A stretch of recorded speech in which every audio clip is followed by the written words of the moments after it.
Hello friends, কালি 1 মে হয়। কালি আসাম পুলিচৰ fibre কাৰণে কাট অফ দিছিলে।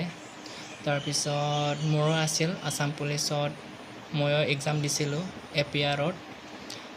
এপিআৰৰ পোষ্টত, এপিআৰৰ কমিউনিকেশ্যনত। তাৰপিছত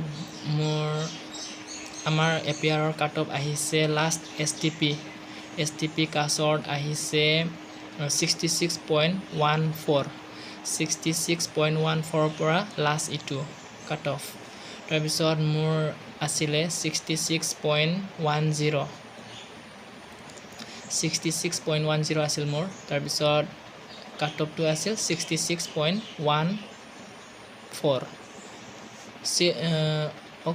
0.04 ডিফাৰেঞ্চ থাকিল আৰু 0.04 কাৰণে নাম নাহিল মোৰ। 0.04 ডিফাৰেঞ্চ থাকিল আৰু কাট অফত 66.14 পৰা লৈ গ'ল। তাৰপিছত আৰু মোৰ 66.10 আছিল। এইটোৱে আৰু বহুত দুখৰ কথা হয়, পইণ্টৰ কাৰণে থাকি গ'ল। যাৰ ফাইবাৰ নাম আহিছে ইহঁতৰ কাৰণে কংগ্ৰেচুলেশ্যনছ দিলোঁ। তাৰপিছত আৰু ফাইবা ভালকৈ দিলেই হ'ল, ভালকৈ পাৰফৰ্মেঞ্চ দিলেই হ'ল ফাইবাৰ কাৰণে। যিহেতু আজটো বেয়া লাগি আছিল, তাৰ কাৰণে মই ভিডিঅ' বনোৱা নাছিল।